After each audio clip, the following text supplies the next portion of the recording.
what would you say were like key skills being a good fashion photographer? You have to have a point of view, and I'm not saying that that is easy, and that comes over time. But I feel like you have to have sort of a point of view or a vision of the sort of stuff you want to create. I think a lot of people don't appreciate how small an industry this can be. It's kind of like what is said about you when you're not in the room.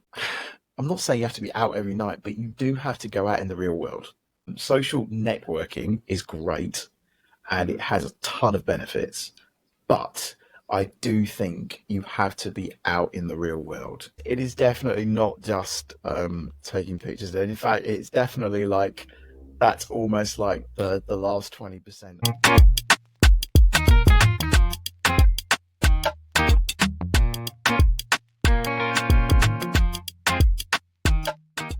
Hello, hello, hello. Welcome to another episode of How Now, which is a podcast and female podcast interviewing creators of different accent audience who talk about literature. And today we have the one and only Kid Circus, one of the best black bloggers in the UK. And we're delighted to have him here to explain his journey, where he's come from, where he's at, and the future. So welcome to How Now. I'm honoured to be asked, frankly, so thank you. No, please, Twitter. And in case you don't know, How Now is a phrase that you hear in South Africa, like Ghana and Nigeria. And it's like how are we basically. So that's it's How Now. So that's the name that's thing. So speaking of names, where he get Kid Circus from? You see that? Your icon. Kid Circus came about because at the time I came up with it, I was still heavily DJing. And I decided quite early on I didn't want to use my real name and I didn't want to see my real name on publicity, club flyers. There was at a point where my musical tastes were getting quite broad, where before they'd been quite played just one or two types of music, but I got to a stage where I was playing longer sets. I was integrating more different genres of music, and I think that just this concept of the circus representing this like increasingly eclectic taste in music just kept going through my mind. And I will say I actually did kind of copy somebody. I copied a guy who was a long-term resident of Fabric nightclub in London for a while, who went by the name of Bachelor. So this guy, Kid Bachelor, was like a Fabric nightclub for years and years and years. So when it came to me trying to use the word circus, I was like, I'm just going to use Kid. And it just kind of stuck really nicely. So when I decided to go on socials to post on things like Instagram and Twitter, I was like, well, I'll just keep the name and just use it on everything. And yeah, it sort of just stuck really. That is the origin of my name. Well, Andrew sharing. So how do you get from music to fashion photography? I mean, none of this was planned. Like, there was no plan that I was going to become a photographer at all. Music was just my everything. I mean, it still is. Like, my love for music is always going to be there. But like music, getting music to play to other people, to make music, that was my everything. But the photography thing just took it. It was actually quite gradual. It happened to be that I was starting to use Instagram more than Twitter, which to that point was my de facto social media platform of choice over and above everything else. And it was just, Instagram was just this occasional thing where I'd like post a picture of yesterday's dinner and nothing else. So, and there came a point where I was starting to actually take pictures I quite liked and starting to put them on Instagram. Initially, it's people who you're connected with, a lot of people who were sort of Twitter people who I found on Instagram, they were sort of finding them and liking them. And then there came this point where people who were not following me were finding these pictures and interacting with them. And so it sort of started to kind of snowball a bit where I would post more pictures, and also because Instagram itself was much more of a community then. Instagram had a community manager in every city in the world until Facebook acquired it. And that their whole thing was to foster and maintain communities, whether that was photography, whether it was bakers. That's Their easy. entire function was to foster and maintain and involve people in some sort of way in the real world outside of this little app on our phones. And so I was Yeah. meeting other photographers because we were finding each other's pictures. And also there were people who were organizing photo walks through Instagram. So the first one I went on, in fact, I bumped into him 2 days ago. So there's a guy called Dave Burt. He got the London Instagram name, I think around about 2011, 2012. And he started Mm. organizing photo walks because of the following his London account had at the time, which was like Yeah. 500,000. I think they've got like 2 point whatever million followers now. And I went on my first photo walk that was organized by him in the Olympic Park in Stratford.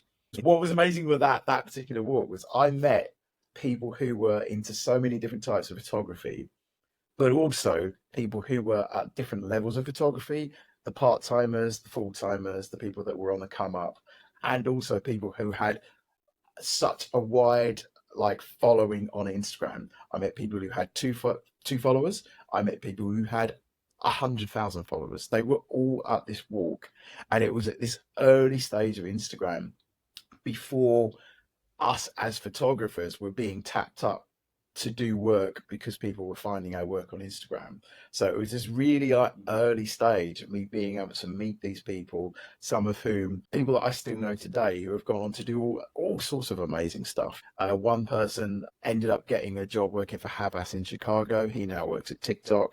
Nice. Another guy who his entry point into actually getting paid to do photography was he took a bunch of Adidas trainers on a trip to Switzerland with a couple of other photographers he met through Instagram who were based in places like Scandinavia and Holland, and he sent the pictures to the Adidas, and then he ended up doing stuff for Adidas, and he's gone on to do all sorts of other things. So it was this early stage where I actually managed to be in this community of other people and to see people just up their work. I could hang out with a portrait photographer doing a street shoot in Covent Garden. I could go and spend time with a landscape photographer trying to photograph the changing landscape of London. Entry point into, say, street photography, saw me going out and hanging out with a bunch of other photographers traipsing the streets of Soho on a wet Tuesday night. So there was this community of us who sort of came up together and did our growing up together, but kind of did it publicly by posting our work on Instagram every day of the week. And many of us started with a phone, by the way. Many of us started with nothing but an iPhone and a few apps to edit the pictures, because we weren't at that stage where we were getting MacBooks and downloading Lightroom and editing properly. We did that later. But me personally, my first camera was absolute rubbish in hindsight. It was a small Panasonic camera that was capable up to a point, but if I wanted to go and take pictures at night, it was really like not great. I really like had to push the limits of the camera. But also because it was a small camera and not a fully fledged DSLR, it meant I had it with me all the time. I could chuck it in a rucksack and actually take more pictures and just keep taking more pictures. When I look at some of my older work, which I have done for a couple of talks, you cringe because it reminds you of how early you were and how you used to photograph and how you used to color grade. But again, it's that thing of the cliche of the 10,000 hours. I had to do all those pictures in order to get anywhere near the sort of level that I'm at today.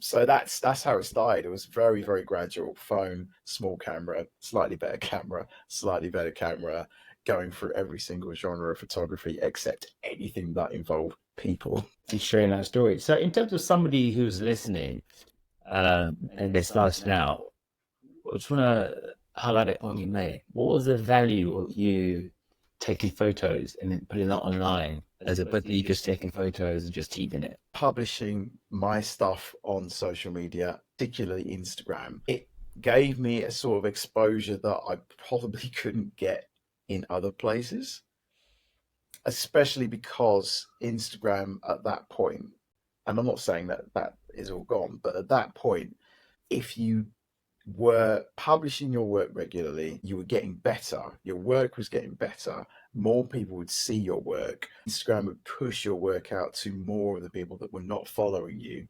I got my first paid work because somebody found my Instagram account. I wasn't even looking. I had a couple of approaches, right?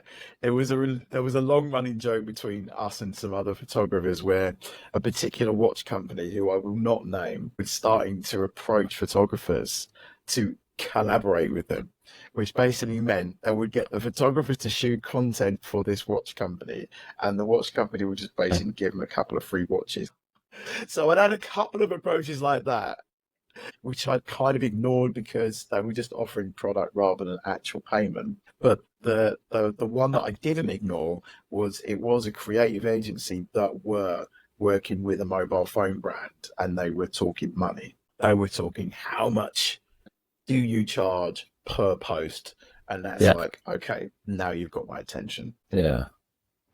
But that's Fantastic. because they found Oh, my work on Instagram. Nowhere else. They found yeah. my work just looking for Instagram, you know?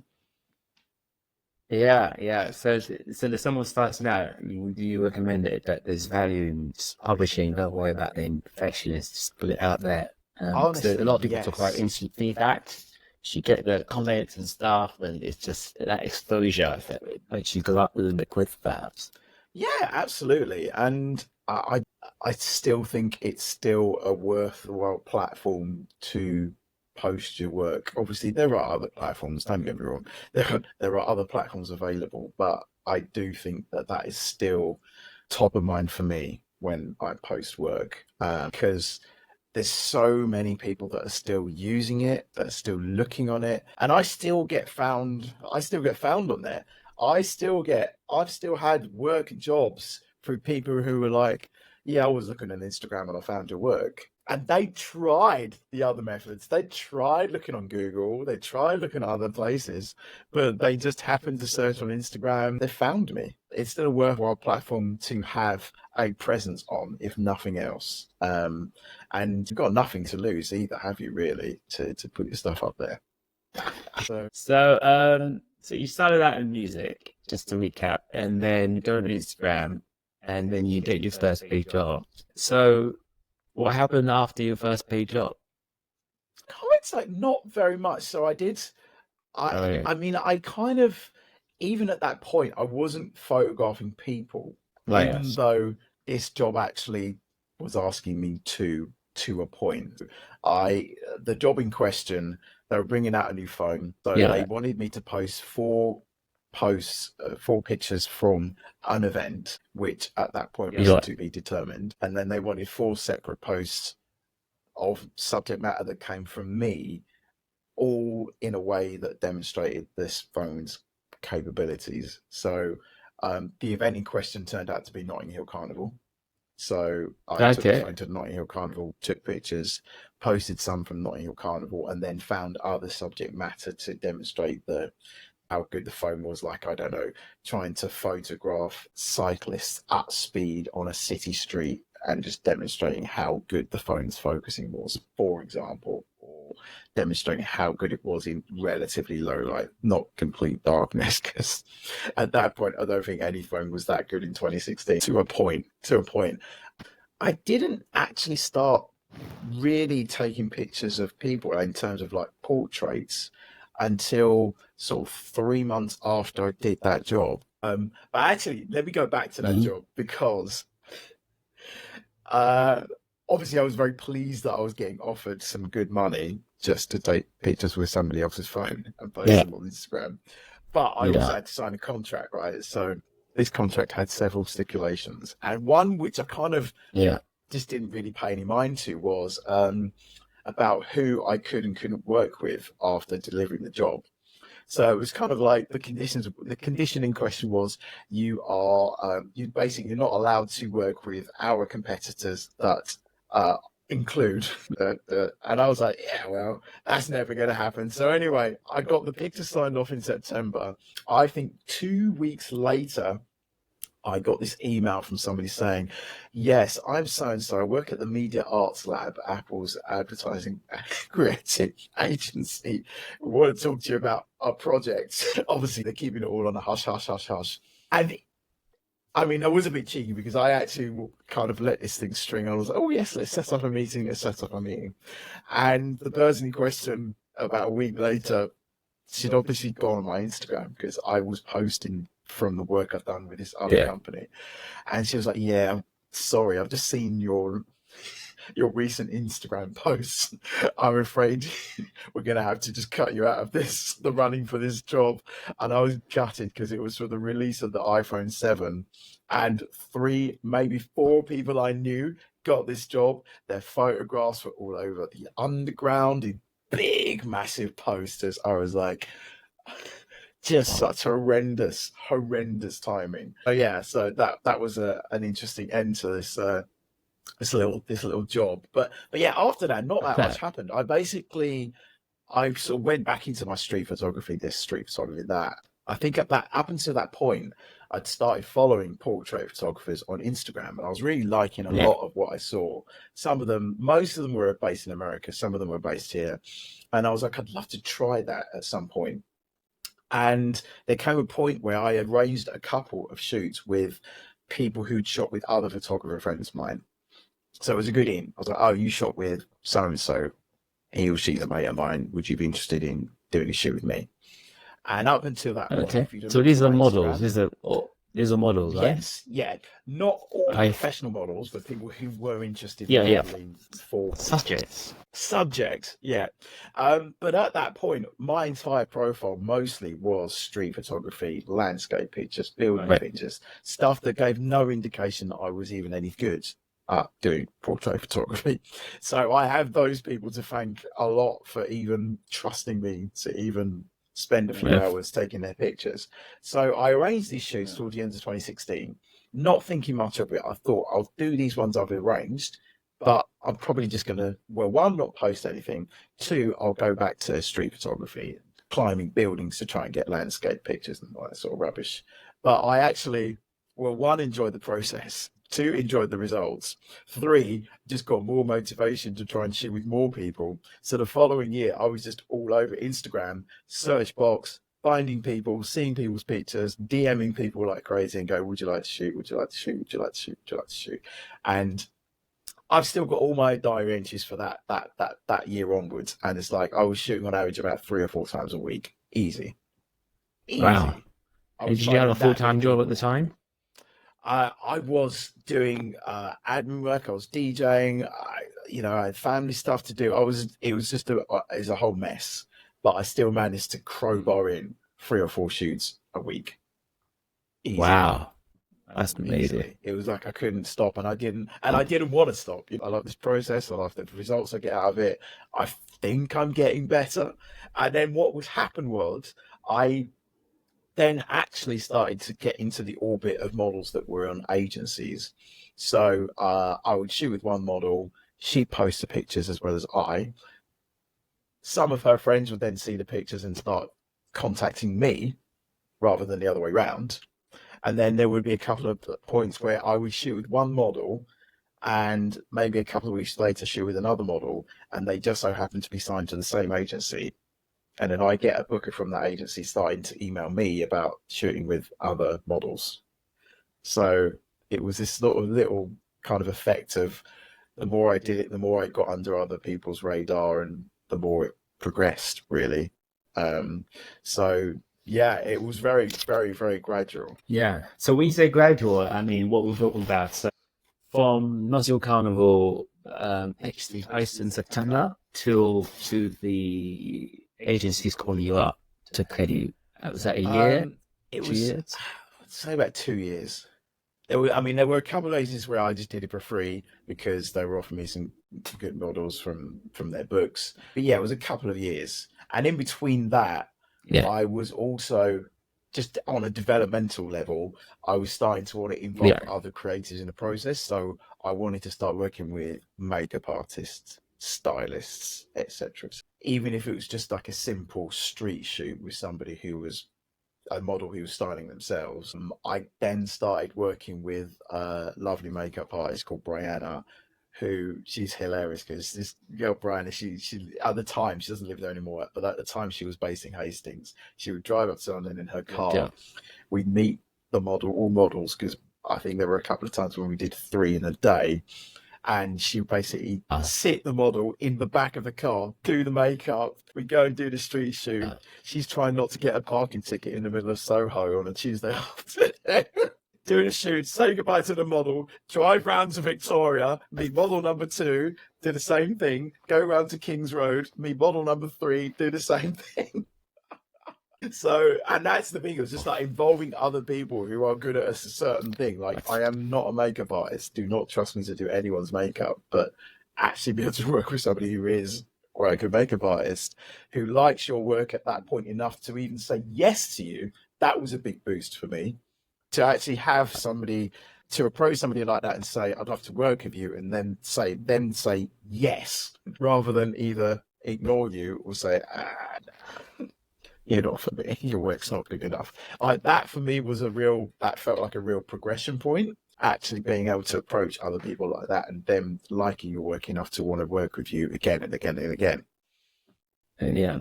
And that's unpaid, right? Yeah, we were just doing it for portfolio. Literally portfolio.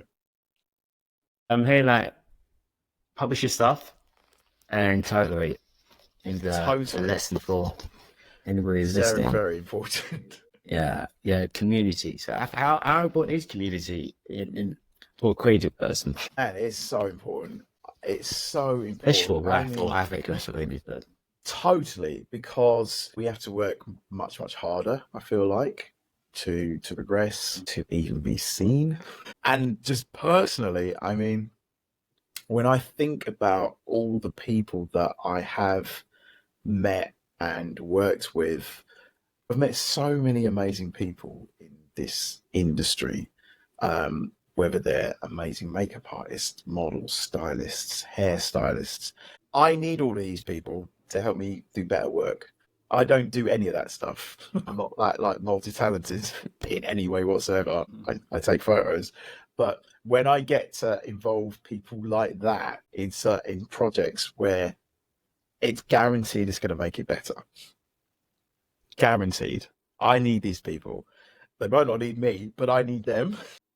And they help me make my work like 10 times better than it would without them. And also, I love the fact that if I work with somebody and I don't know, say a makeup artist, and I love working with them and I love their work, if I hear of a job I might not even be involved with, and I can recommend them for the job, well, why am I not going to recommend them? Like, I know them, I've worked with them, I know what they're like to work with, and I know their work, and I know that they are good enough to do that job. And similarly, other people have recommended me in return. Like, I've had makeup artists and stylists recommend me for jobs. That for me is where the community comes in. It's like you help each other, you give each other advice. Like, I've been in WhatsApp groups where, I don't know, somebody's got a question about usage for a particular project, or I don't know, there's a group of people who've had the same problems getting paid by the same agency. And like, even just a way to, even just like a forum in which you can just moan is just like, can be enough. It can be enough. And so I think we need it. It's kind of like, obviously I'm in an industry that a lot of people would view as competitive, like many other industries. But my experience, again, in that sense of community has been that actually we are more inclined to want to help each other, because if we're talking about just how you price something, if somebody prices something too low, then it's going to mess it up for the rest of us.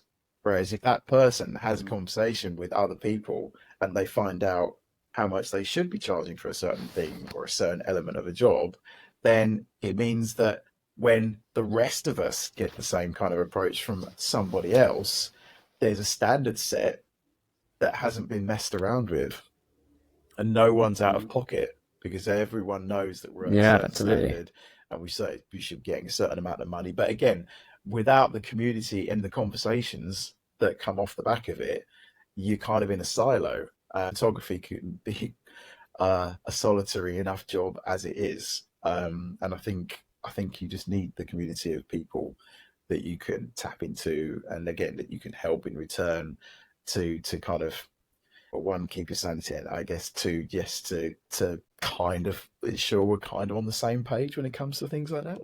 Yeah, you've sort of shown us how you get into it, and a lot we do get into creative and speed or follow it, but how do you stay in? And is there other things that what have you learned on your journey that's kept you working?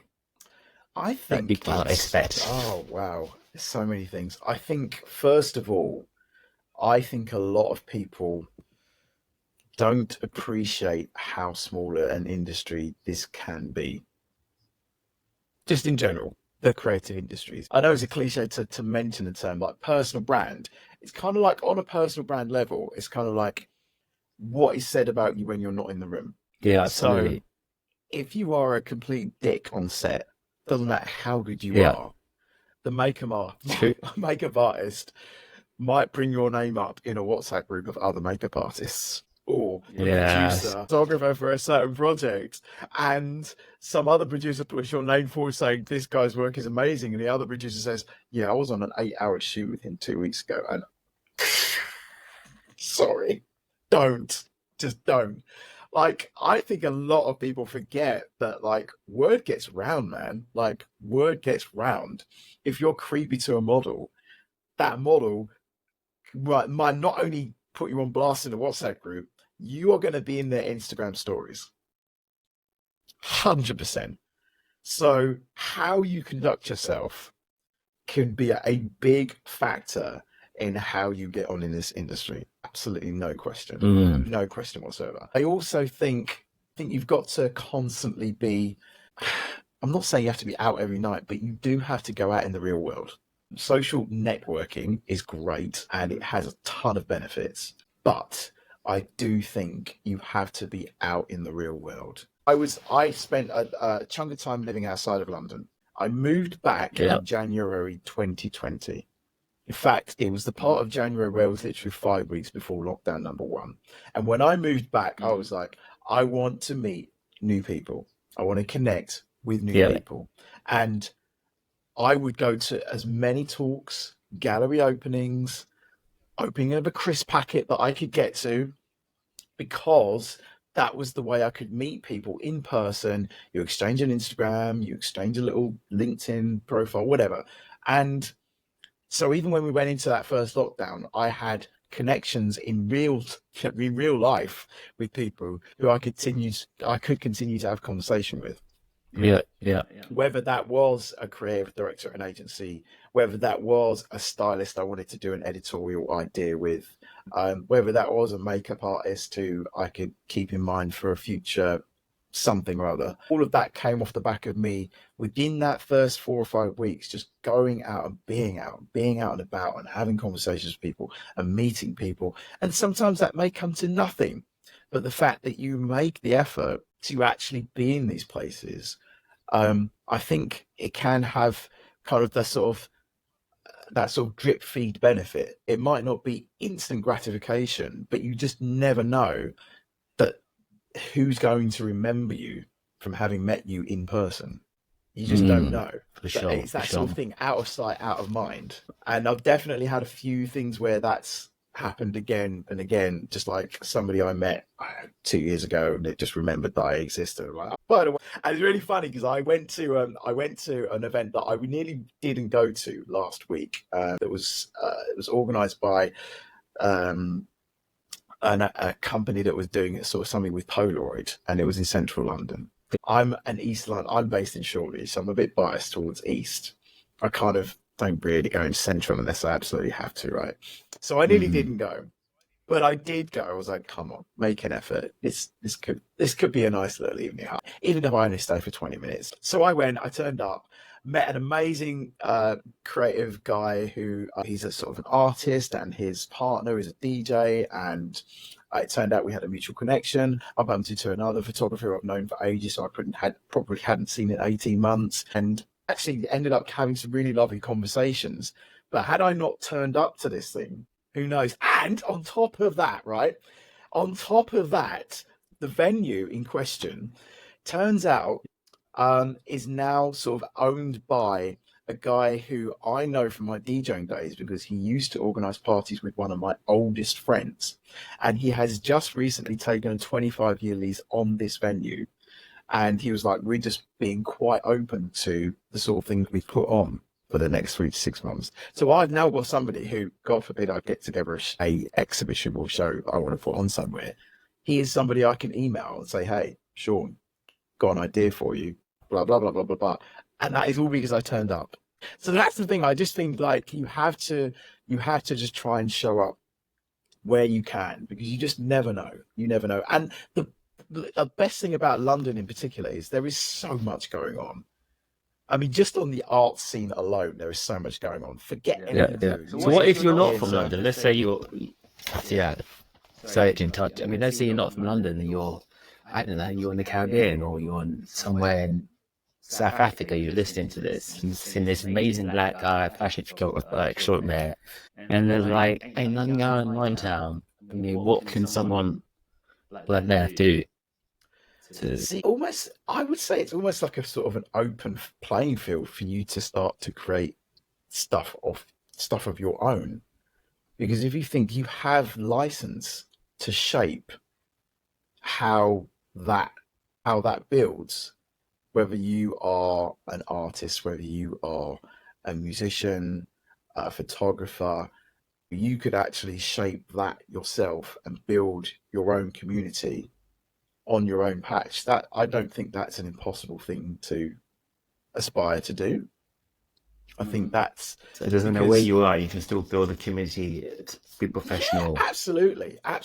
And actually, like, the great thing about stuff like that is, like, because we are sort of so connected online, it's kind of like you could still put the feelers out to people who might be coming to your neighborhood from other places, and you could try and actually say, listen, if any creatives kind of coming into this particular part of the world, let me know.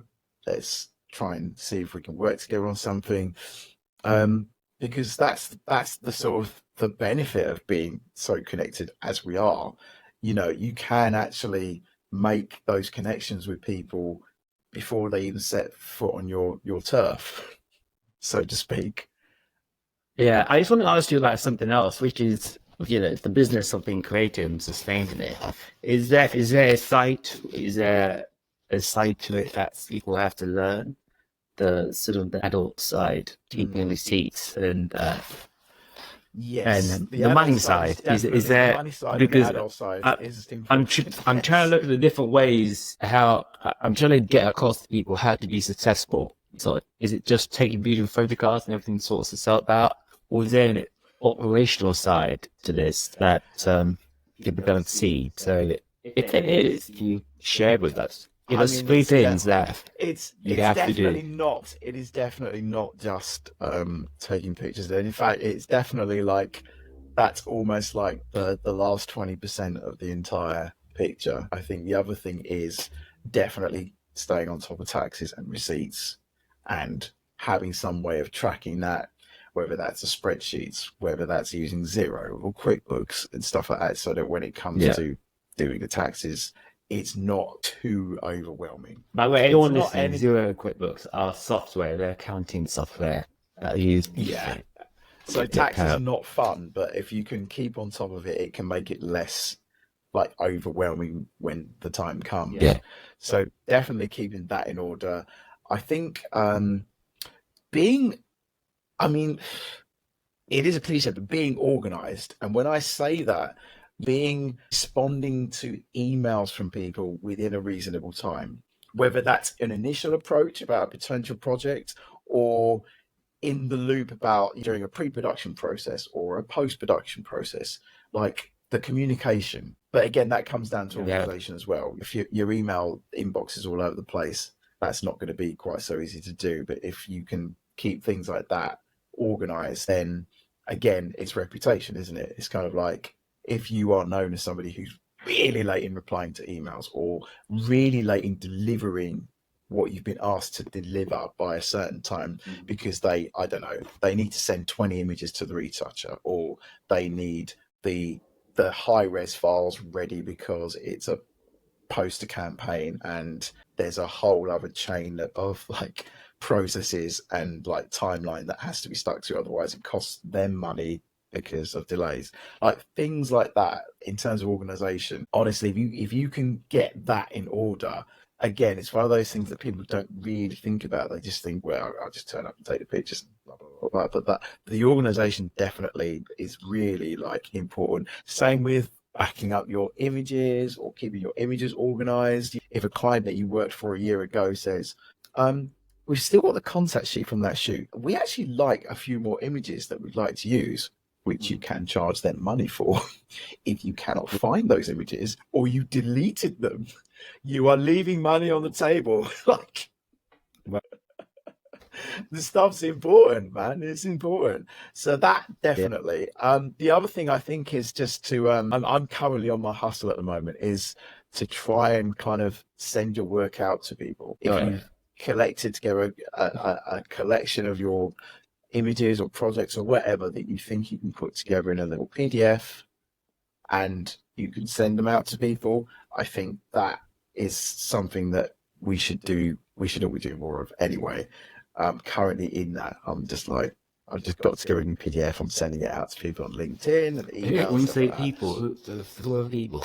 So producers, creative directors, anyone who's involved in marketing for a brand, or like these people, but in a targeted way, like not just a sort of cookie cutter, oh, they're a producer, let me send them a PDF. What kind of producer are they?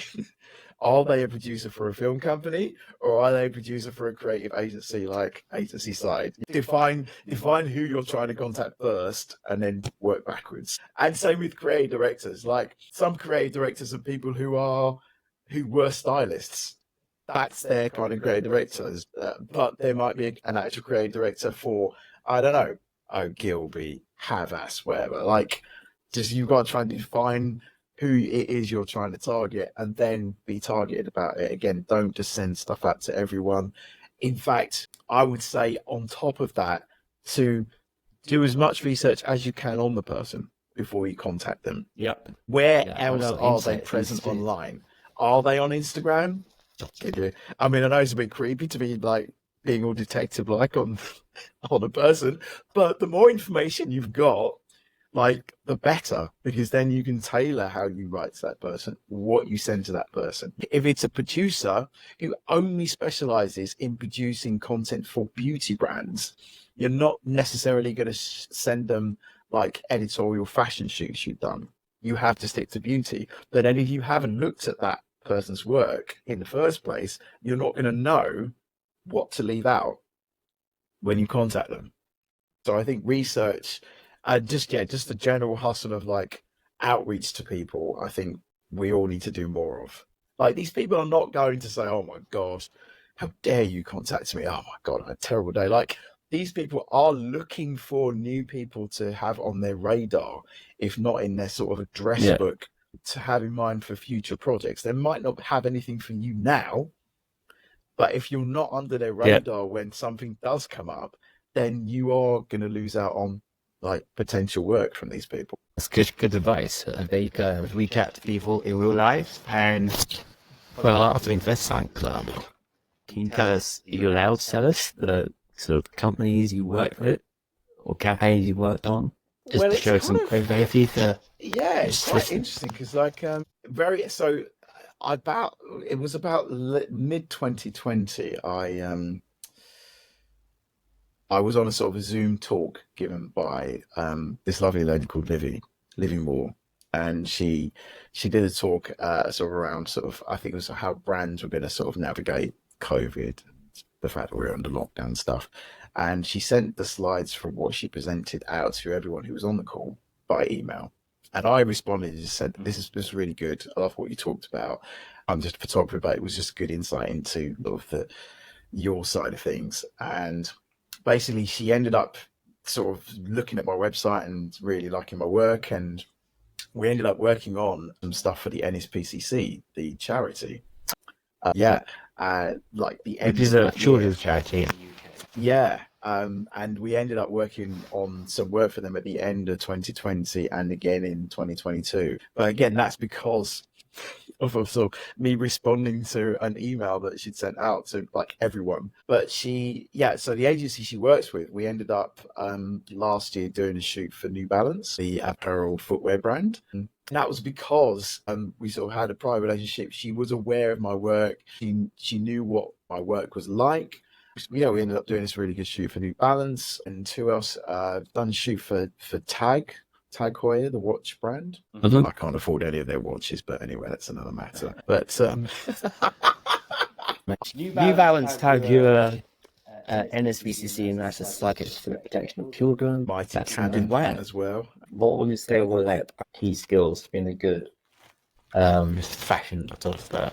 So, would you be really? I feel like I've been thinking about this quite a lot recently. You have to have a point of view, and I'm not saying that is easy, and that comes over time. But I feel like you have to have sort of a point of view or a vision of the sort of stuff you want to create, because having the technical stuff down is great. Knowing how to use a camera in a certain way, knowing how to use lighting, knowing what sort of space you want to photograph, that's all very well. That's great. But actually having a point of view is really important. And the great thing is we all come from different backgrounds and different walks of life. I come from a background of music and performing and stuff like that. And that's probably informed how my work has come together over time. Somebody else might have had a different entry point in life before they got into photography. And I think that stuff really feeds into what eventually becomes either your point of view as well as your style or how you edit photographs, all those things that can kind of bring together what makes you stand out a little bit from other people. And it's quite interesting. You think about people like, I don't know, say Nick Knight. It's more like he's an art director who just happens to use the medium of photography to express himself. He's not just a photographer. You think about his creative, the way he photographs, the vision of what he's brought to his images. That has come from a point of view. And I think that is definitely very important. I think also you have to, again, just in terms of collaboration, it's really important that you find the people that you really like working with again and again, because you then have like this stable of people who they know you well enough, they know your work well enough, and therefore they trust in you when you get them together to put together a project or to create something. I think that kind of can affect the end result. When you have this space where everybody trusts each other, there's a balance where people can input ideas, might not all get used. They're comfortable enough in that space to suggest stuff. I've had stuff like I did a beauty shoot recently, and one of my go-to makeup artists who I worked with on this shoot, there were a couple of ideas that she sort of just blurted out. I was like, yeah, let's do that. I was like, and two of those ideas turned out to be two of my favorite shots from the whole shoot, So I think that sort of thing is important. It's just like building your kind of stable of people that, that you really love to work with. And again, trying to expand that pool of different people, whether it's working with a new set stylist or a new makeup artist or a new hairstylist. Because again, if you get a paid job, and they give you carte blanche to decide elements of your team, who are you going to turn to first? The people that you have already had a good working relationship with when you collaborate on stuff that you do off your own back. And time again, I have brought in people who I've collaborated with on free stuff onto paid jobs. And it just makes it so much nicer. It's just like, especially like for me, like say assistants, for example, like there's a couple of people who have assisted me on, again, collaborative projects, editorials, who I've taken with me on paid jobs. I took, in fact, one of them who I met 3 years ago through the makeup artist, actually, that I mentioned earlier, who does the makeup in the back of the car. She suggested him to assist me on a little shoot we did in Walthamstow Marshes, like early 2021. And this guy, I brought him on several jobs because we get on so well. He has the loveliest personality of anyone imaginable. I brought him on a 2-day shoot for for Vodafone recently, and everyone loved him. And because of our relationship, it was just like having him on set with me. Just in terms of vibes, got me through 2 very long days of shooting, in which we spent most of it waiting around. I think I shot for a total of 2 hours, 20 minutes across the whole 2 days. But that's the thing. When you have people that you have a good working relationship with, why wouldn't you bring them on to jobs with you? Like, so for me, it's a no-brainer. It's a total no-brainer. Yeah, fantastic. Well, thank you for that answer. Having a point of view of working with people that you like. But I just want to talk about your work now, because you talked about, as a man anyway, not being sleazy, with all the models, because you all get talked about. And what's interesting about your photos of all the beautiful women that you have is that you almost take photos like a scheme up photographer. I can say that. In terms of, you don't objectify them, but you can still see their beauty. But even if you only do one photograph, you still got that edge of sexiness in there that a man resonates with, and it comes out. So I find that really interesting, because you basically capture the sexiness of a woman, but you also capture the person inside. You know, there's a wholeness to what your photographs. It's so. How did you get to that point of view? Is it quite unique?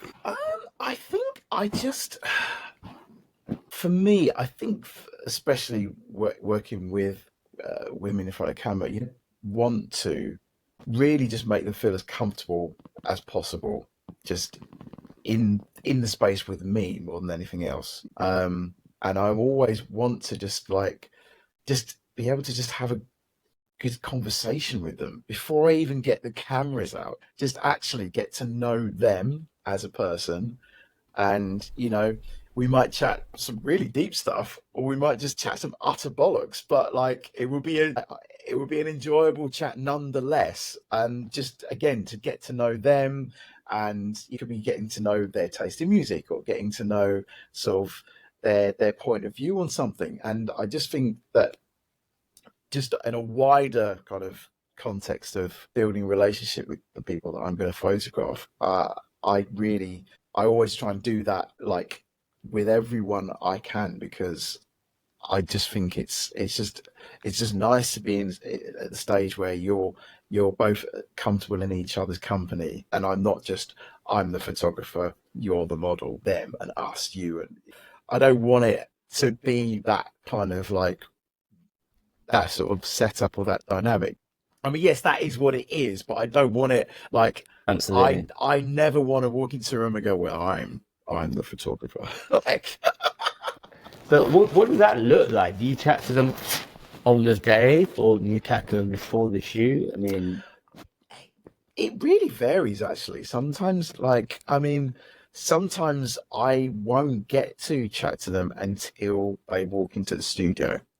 right. So they walk on set, or walk onto the location, whatever it is.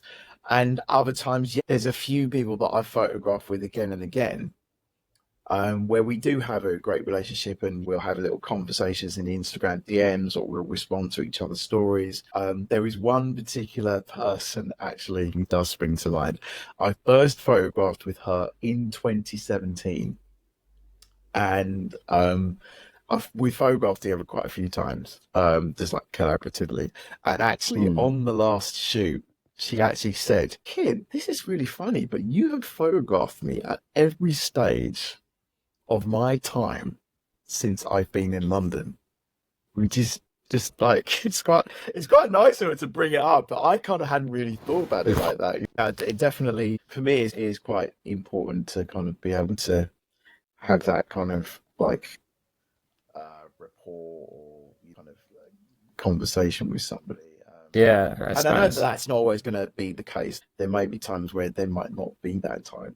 No, for sure. God forbid, Some God models forbid, don't want to talk. God forbid I do a celebrity portrait. They're going to give me 10 minutes. There's going to be none Yeah, of that. exactly. Yeah, they're just like, yeah, exactly. But Mike, what's with the freckles? There's a lot of freckles in your photos. I don't What's with the freckles? You're very inclusive with your freckles, I gotta say. You got white people with freckles, you got black people with freckles, you got mixed race people with freckles. So maybe we need a friend that's got exhibition space. Maybe do one on freckles, honestly. You know what? It wasn't planned. It wasn't. I swear to you, it was not planned. That's the first lady that you mentioned. I mean, that particular person I was aware of, just kind of seeing photographs of her on Instagram. But actually, it was the makeup artist that were on that shoot who managed to get her from her agency. She was like, I think we can get this girl. I was like, the girl, stunning. Let's get the girl, you know. And it works out really well on that shoot. Still one of my favorite shoots. And I don't know, man. It's just I don't know what it is. I don't know what it is. It's just it's kind of like me. It's kind of that sort of unique aspect of somebody's face where it's not just a conventional face. You know, it is freckles, whether it is a scar in a different place. I'm just fascinated by it. You know, really, really fascinated by it.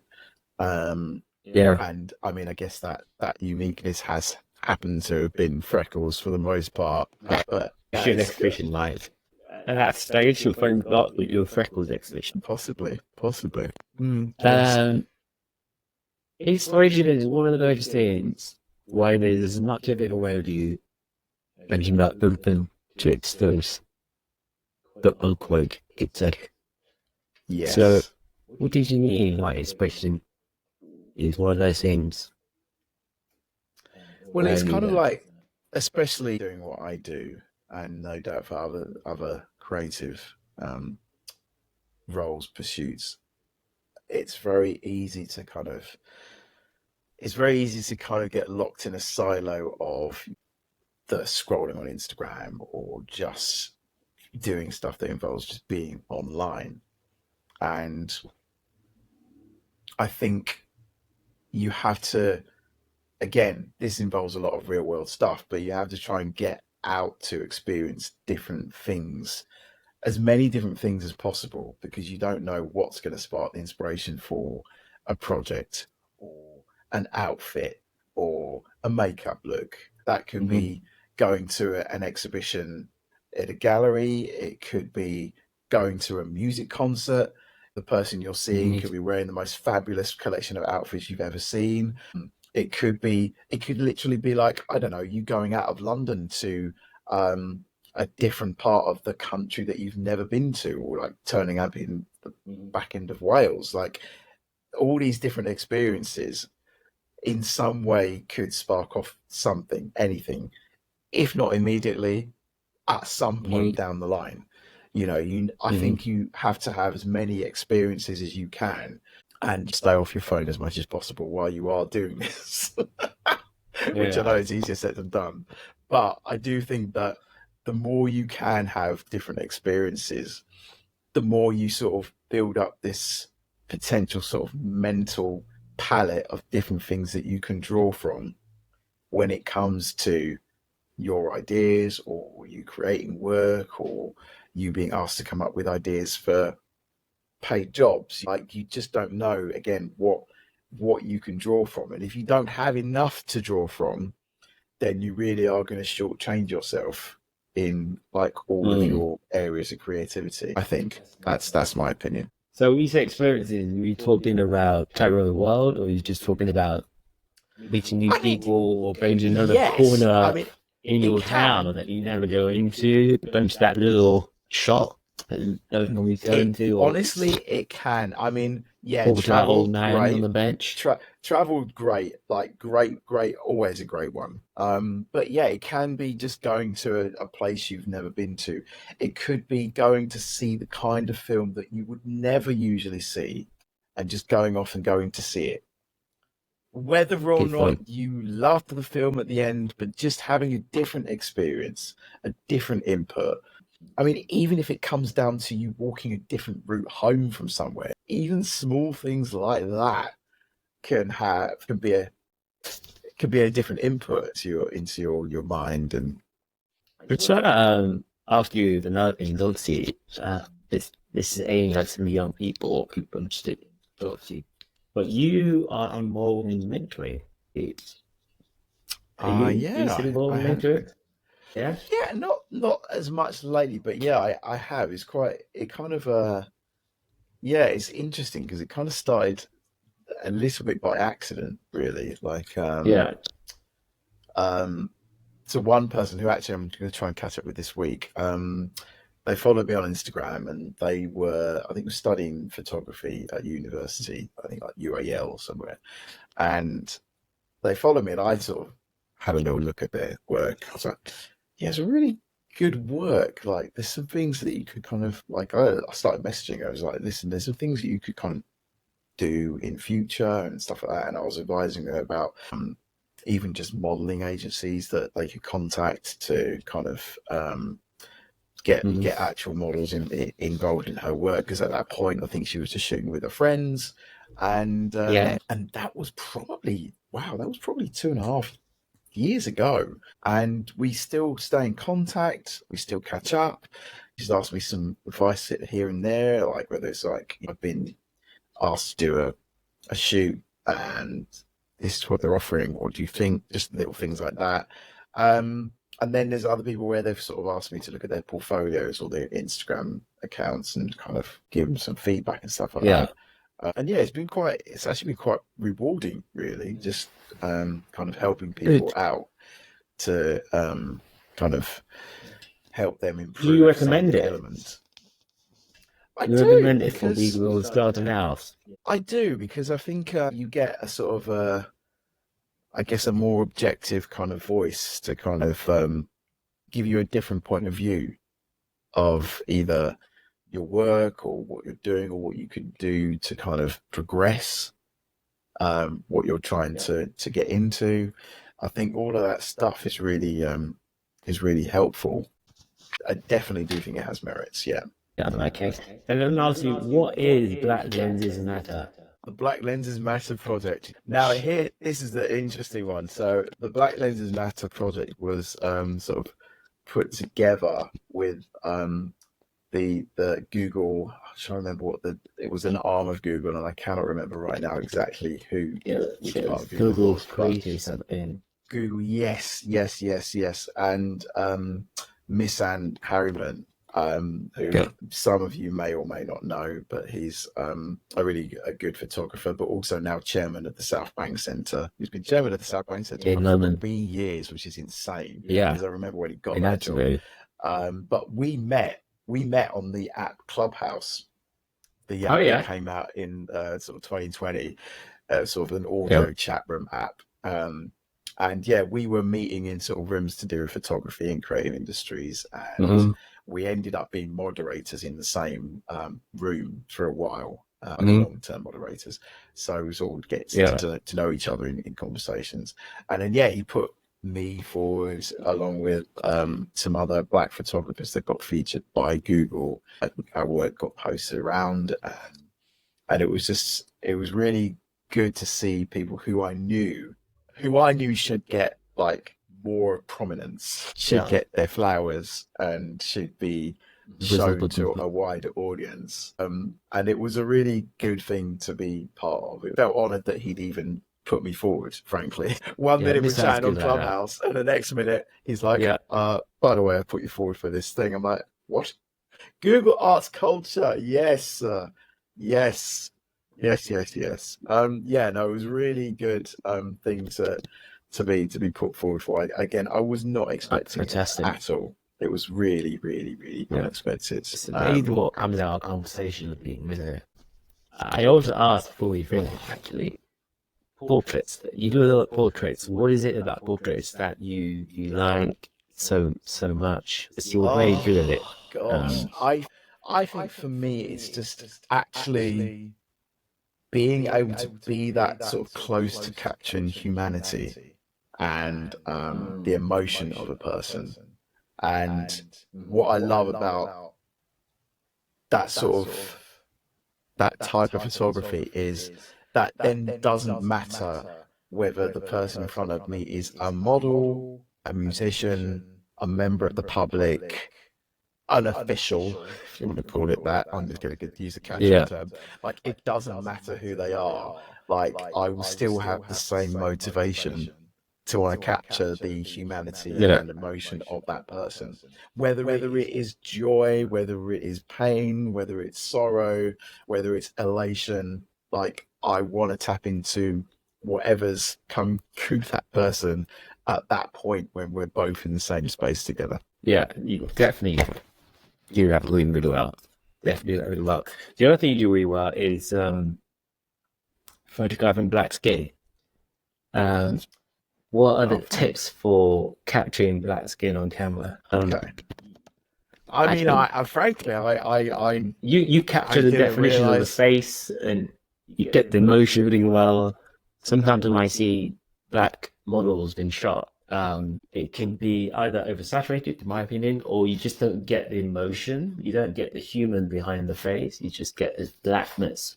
But you sort of almost capture the features really well. So I was wondering if there's anything you consciously do that you're aware of, or is it just that you're black yourself? I'm honestly, this is where I genuinely struggle to even remotely break down whatever science that I clearly am employing in capturing black skin. Like, I don't know. I think that's the thing. It's kind of, I just maybe it's just purely a technical thing. But again, like, these things I'm doing kind of on the fly. Whoever's in front of me, right?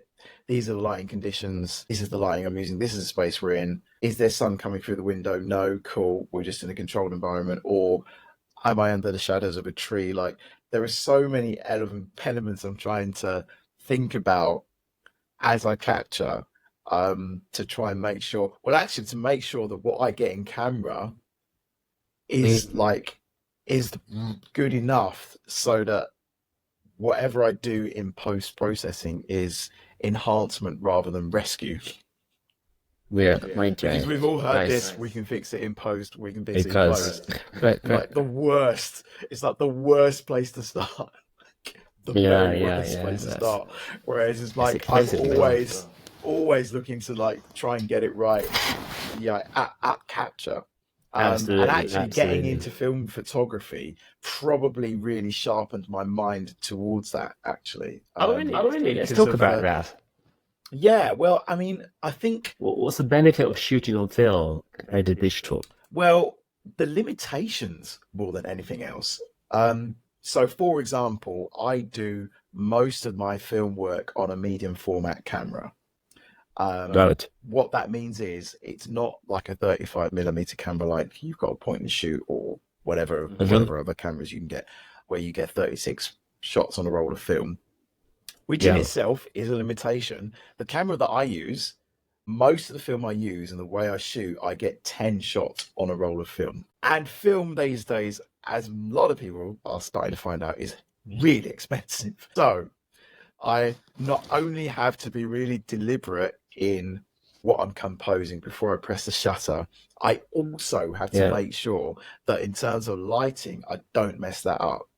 Because, for example, if I shoot in a way that the picture is too dark, I can't rescue that in post-production because it's film.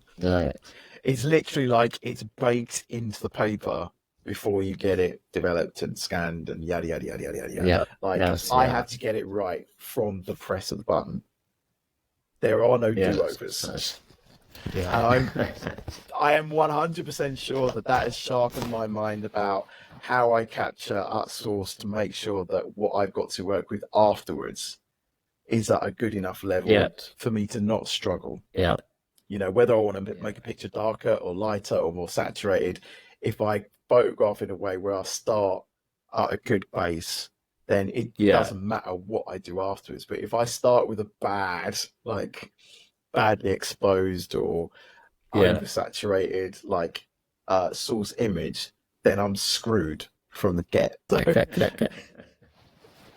as I said, film really sharpened my mind to that, like, to make sure that I'm as deliberate and always checking the settings and making sure I haven't accidentally flicked a dial in the wrong direction. All those things. Yeah. And I have done that. Yeah. That's the problem. That's the thing. I have done that.